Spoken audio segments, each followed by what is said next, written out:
សូមអបអរសាទរម្ចាស់ផ្ទះដែលទទួលបានប្រព័ន្ធអ្នកគ្រាន់តែត្រូវបំពេញភារកិច្ចនៃការផ្លាស់ប្ដូរជីវបញ្ចប់នៃការរបស់អ្នកក្នុងអ្នកជារាងកាយរបស់កុមារភារកិច្ចនេះពិបាកបញ្ចប់ណាស់និងបន្តជំនាញអានចិត្តដល់សាច់ញាតិពិធីករត្រូវចងចាំថាមិនត្រូវបង្ហាញគ្រោងសំខាន់នៃសៀវភៅដើមឡើយទេអ្នកនឹងទទួលរងនៅការតបវិញបេសកកម្មសង្គ្រោះបន្ទាន់ព្រះអង្គម្ចាស់រាជទាយាទស្រាប់តែមានក្រហមខ្លាំងកាយរបស់ជាគ្រុនក្តៅខ្លាំងបានតែការអត់នៅតែបន្តអូអ្វីតើនោះមិនមែនជាអាឡាស៊ីតតែសោះមែនទេខ្ញុំមិនដឹងថាអ្នកបម្រើក្នុងវាំងបាននិយាយអ្វីទៅកាន់ជាច្រើនបានចូលមកជាមួយនឹងបរិយាកាសដ៏ខ្លាំងក្លាព្រះនាងតូចគាត់យឺតពេកហើយព្រះនាងតូចឲ្យបន្ថយល្បឿនបន្តិចកុំធ្លាក់អារៈតើអ្នកកំពុងទៅណារត់លឿនម្លេះមើលអ្នកមិនបានពាក់ស្បែកជើងឲ្យបានត្រឹមត្រូវផងយោងតាមគ្រោងរឿងម្ដាយខ្ញុំមិនអាចត្រូវបាននិរទេសទៅវិមានត្រជាក់បានទេមិនដូច្នោះទេហ្គេមនេះនឹងក្លាយជាគ្រោះមហន្តរាយទាំងស្រុងជានឹងស្លាប់មិនខានព្រះនាងតូចយើងជួបគ្នាម្ដងទៀតស្រមុំតើភ័យស្លន់ស្លោយ៉ាងណាស្រីល្ងងនោះពូកែញ៉ាំតែបៃតងម្លេះវាគឺជាអ្នកដែលបានដាក់កំហុសលើម្ដាយរបស់ខ្ញុំ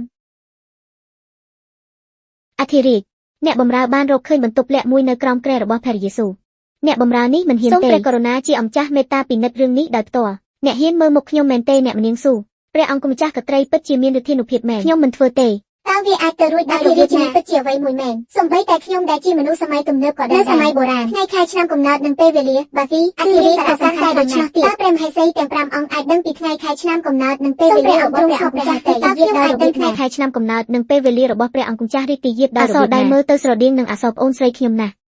ទោះជាយ៉ាងណាក៏ដោយមានមនុស្សមិនច្រើនទេដែលដឹងពីថ្ងៃខែឆ្នាំកំណើតនិងពេលវេលារបស់ព្រះអង្គនេះអាចសួរចម្លើយមនុស្សម្នាក់ជាលក្ខណៈបុគ្គលមុនពេលធ្វើការសម្រេចចិត្តសូម្បីតែព្រះមហាក្សត្រីក៏មិនបានកត់សម្គាល់ឃើញបញ្ហារបស់ខ្លួនដែរអរគុណសម្រាប់ការរំលឹកខ្ញុំភរិយារបស់នាងលីចង់ធ្វើត្រាប់តាមការជំរុញចិត្តរបស់ម្ដាយនាងការខិតខំប្រឹងប្រែងតិចតួចណាស់អ្នកមើលថែក្មេងរបស់ព្រះអង្គម្ចាស់រាជទាយាទចៅត្រូវបានបណ្ដុំដែលគេបោះបង់ចោលនៅថ្ងៃបន្ទាប់ក៏បានសូកប៉ាន់អ្នកបម្រើនៅជុំវិញម្ដាយរបស់ស្ត្រីនោះបានដាក់របស់ទាំងនោះនៅលើប៉ាច្រាំងព្រះមហេសីស៊ូត្រូវបានណែនាំឲ្យធ្វើបែបនេះបើសិនជាមានអ្នកណាម្នាក់បានទៅវងរបស់លីគួយពីងនៅពេលនោះដើម្បីបញ្ឈប់អ្នកបម្រើរបស់គាត់ពីការផឹកសុបនោះលីគួយពីងខូខើពេកហើយគាត់ក៏ចង់សម្លាប់អ្នកបម្រើស្រីដែលស្មោះត្រង់នឹងគាត់ដែរខ្ញុំទៅតែនៅទីនេះបាន2ថ្ងៃទេខ្ញុំត្រូវទៅរាយការណ៍ទៅស្ដេចឋាននៅអ្នកទស្សនាខ្ញុំសុំទោសដែលខ្ញុំត្រូវបានចាប់ទុកវាពិតជានៅទីនេះមែនជួយខ្ញុំមើលថាវាមើលទៅដូចអ្វីជំរាបសួរសម្ដេចតើអ្នកណាកំពុងនិយាយយ៉ាវឪពុកក្រោកឡើងអ្នកទាំងអស់គ្នាសូមអរគុណព្រះករុណាអធិរាជអ្នកត្រូវតែក្រោកឈរឡើងដើម្បីខ្ញុំប្រសិនបើមិនមែនដោយសារតែការមកដល់ព្រះខ្ញុំពុំដឹងថាជំងឺរបស់ព្រះអង្គម្ចាស់រាជទាយាទបណ្ដាលមកពីអ្នកផ្សេងនោះទេតើអ្នកដឹងទេថាខ្ញុំមានអ្នកណាម្នាក់ជួយសង្គ្រោះជីវិតអ្នកប្រាប់ខ្ញុំអ្វីគ្រប់យ៉ាងដែលអ្នកដឹងខ្ញុំអាចទុកជីវិតអ្នកបានបើមិនដូច្នោះទេវានឹងក្លាយជាបទក្រិតនៃការបោកមេឆ្លងផ្ដាច់ការដែលបានបំផ្លាញគ្រួសាររបស់គាត់ឯករបស់មនុស្សម្នាក់នេះពិតជាបានឈានដល់ដែនកំណត់របស់បានរកឃើញវាដោយរបៀបណាតើព្រះចៅអធិរាជក៏អាចជាគំនិតខាងក្នុងបំផុតរបស់យ៉ាទីភរិយារបស់ហ្គាយបានសូកប៉ាន់យាយយ៉ាវលំអងផ្កាត្រូវបានបន្ថែមទៅក្នុងសម្លៀកបំពាក់និងអាហាររបស់ព្រះអង្គបន្ទាប់មកស្ងាត់យាយយ៉ាវបន្ទាប់មកគាត់បានសូកប៉ាន់អ្នកក្រោមបង្គាប់របស់គាត់អនុញ្ញាតឲ្យនាងដាក់ស៊ុំលើខុនសូលឈីប្រសិនបើព្រះនាងអាចទប់ស្កាត់ការខុបខិតរបស់លីគួយពីងបានដោយផ្ដល់រង្វាន់ដល់អ្នកជាមួយនឹងកញ្ចប់អំណោយវានឹងជួយអ្នកឲ្យបំពេញភារកិច្ចព្រះមហាក្សត្រឲ្យសូមប្រណីជីវិតខ្ញុំផងគាត់បានអញ្ជើញនាងដោយថ្វាយជីវិតរបស់ស្រីបម្រើនោះគ្មានជំរឿអ្វីក្រៅពីធ្វើវិធីលោកលីគួយពីងលេហ្គៃពីងដែលបានញុះញង់ព្រះនាងតូចឲ្យធ្លាក់ចូលទៅក្នុងទឹកកាលពី2ថ្ងៃមុនខ្ញុំចាត់ទុកអ្នកជាប្អូនស្រីរបស់ខ្ញុំអ្នកបានធ្វើឲ្យខ្ញុំឈឺចាប់ពីធ្វើបាបកូនស្រីខ្ញុំយ៉ាងម៉េចព្រះករុណាជាអំចាស់ខ្ញុំគ្មានទោសទេតើគាត់កំពុងធ្វើអ្វីតើអ្នកណាទៅដឹងថាសម្លៀកបំពាក់របស់វិមាននេះស្រដៀងនឹងសម្លៀកបំពាក់របស់ឪពុកគាត់ពីលើចុងក្រោមនិយាយពីសៀវភៅវិញសុទ្ធតែអាក្រក់ទាំងអស់ពេលឪពុកនិងម្ដាយថោករបស់ខ្ញុំឆ្លោះគ្នាខ្ញុំសង្ឃឹមថាម្ដាយរបស់ខ្ញុំអាចមានភាពសប្បុរសជាបានច្រើនគាត់បានរឿងនេះដោយចៃដន្យអូព្រះជាម្ចាស់ឲ្យដូច្នេះវាជាកំហុសរបស់ហ្សាយដែរទាំងអស់ឬ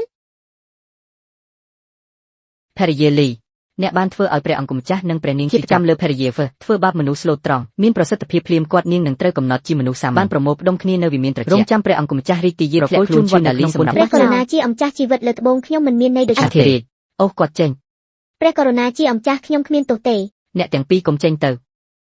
បាទចាសអ្នកទាំងអស់គ្នាពិតជាគួរឲ្យស្រឡាញ់ណាស់កាលពីម្សិលមិញខ្ញុំនឹងបណ្ដេញអ្នកទៅវិមានត្រជាក់នៅថ្ងៃបរោះណែណាឈ្មោះរបស់អ្នកគឺច្របូកច្របល់តូចគ្មានបេះដូងដូច្នេះអ្នកមិនដឹងថាអ្នកកំពុងគាំទ្រអ្នកណាទេមែនទេសូមអបអរសាទរម្ចាស់ផ្ទះអ្នកបានទទួលឧបករណ៍វិទ្យាសាស្ត្រសង្គ្រោះបន្ទាន់ប្រអប់ថ្នាំ នៅសម័យបុរាណសូម្បីតែជំងឺផ្ដាសាយតូចតាចក៏អាចបណ្ដាលឲ្យស្លាប់បានដែរប្រអប់សង្គ្រោះបឋមនេះមានប្រយោជន៍ណាស់មាននរណាម្នាក់បានឲ្យអ្វីមួយដល់យ៉ាងថ្នាំអ្វីតើវាអាចជាថ្នាំទឹកដែលផ្ដល់ដោយអមតៈទេកាអធិរាជសូមមកវិញខ្ញុំចាំគាត់ជាមនុស្សស្មោះត្រង់ម្នាក់គាត់ជាទេសកលសំខាន់ឪពុកថោកទាបរបស់ខ្ញុំត្រូវបានសម្លាប់ដោយ Star-Lord ហើយខ្ញុំបានឈ្នះគាត់ច្រើនណាស់តើខ្ញុំនឹងត្រូវសម្លាប់ឬខ្ញុំនឹងត្រូវសម្លាប់ដោយ Star-Lord ព្រះអង្គម្ចាស់រាជទាយាទមិនអាចធ្វើឃាតព្រះចៅអធិរាជបានទេប៉ុន្តែប្រសិនបើមិនមែនដោយសារព្រះអង្គម្ចាស់ឡើងគ្រងរាជ្យទេតើវាអាចទៅរួចទេដែលព្រះអង្គម្ចាស់រាជទាយាទមិនបានជោគជ័យលើកនេះប្រហែលជាព្រះអង្គម្ចាស់រាជទាយាទក៏ត្រូវបានគេធ្វើឃាតដែរឯកឧត្តមគាត់ហាក់ដូចជាកំពុងបរាជ័យអ្វីលេបសត្វចម្លែកអធិរាជបានមកដល់ហើយជូនមានអ្វីកើតឡើងតើអ្នកកំពុងធ្វើអ្វីនៅមន្ទីរពេទ្យអធិរាជព្រះមហាក្សត្រមិនត្រូវធ្វើបាបឡើយបើមិនដូច្នោះទេលទ្ធផលមិនអាចត្រឡប់វិញបានទេខ្លាំងពិបាកដកដង្ហើមវាមើលទៅដូចជាជំងឺហឺតអ្នកត្រូវដកដង្ហើមវែងត្រឡប់មករកព្រះមហាក្សត្រវិញគ្រុនក្តៅធម្មតាងាយស្រួលព្យាបាលទោះជាយ៉ាងណាក៏ដោយលំអងផ្កានិងគ្រុនក្តៅខ្លាំងបានបង្កឲ្យមានជំងឺហឺតរបស់ព្រះអង្គម្ចាស់ខ្ញុំមិនចង់រឿងទាំងនេះទេគ្រាន់តែប្រាប់ខ្ញុំថាតើវាអាចព្យាបាលបានឬអត់យើងខ្ញុំដែលជាអ្នកបម្រើដ៏រាបទាបរបស់អ្នកដែលស្លៀកសមត្ថភាពមិនហ៊ានប្រាប់ព្រះអង្គអត់ទោសឲ្យខ្ញុំផងព្រះមហាក្សត្រឲ្យសូមព្រះអង្គអត់ទោសឲ្យខ្ញុំផងព្រះករុណាម្ដងនេះព្រះអង្គម្ចាស់រាជទាយាទទេខ្ញុំមិនអាចទុកឲ្យរឿងនេះកើតឡើងបានដាច់ខាតខ្ញុំត្រូវគិតរកវិធីមួយចង់មានក្លិនក្រអូបបានរកឃើញនេះហើយជាវាម្សៅស្រូបបេដេសាណៃតអូប្អូនស្រីខ្ញុំបងប្រុសខ្ញុំដឹងអ្វីទេក្មេងតូចឲ្យពួកគេហ៊ានផ្ដល់ជូនព្រះអង្គម្ចាស់រាជទាយាទនៅអ្វីគ្រប់យ៉ាងដែលទ្រង់ចង់ព្រះអង្គម្ចាស់ក្ត្រីត្រូវបានសង្គ្រោះប្រាប់ខ្ញុំពីរបៀបប្រើអ្នកត្រូវស្រូបថ្នាំនេះដោយខ្លួនឯងប៉ុន្តែព្រះអង្គម្ចាស់បានដួលសន្លប់ហើយគ្រូពេទ្យអធិរាជតើមានវិធីណាដើម្បីដាស់ព្រះអង្គម្ចាស់ឲ្យភ្ញាក់ឡើងទេត្រឡប់មករកព្រះមហាក្សត្រវិញអ្នកបម្រើដ៏រាបទាបរបស់អ្នកអាចរៀនវិធីសាស្ត្រនៃការប្រើប្រាស់អង្គម្ចាស់រាជទាយាទត្រូវបានភ្ញាក់ឡើងជាបណ្ដោះអាសន្នអធិរាជស៊ូមានជំនាញខ្លាំងណាស់ក្នុងការព្យាបាលដោយម្ជុលប្រហែលជាវាមានតម្លៃសាកល្បង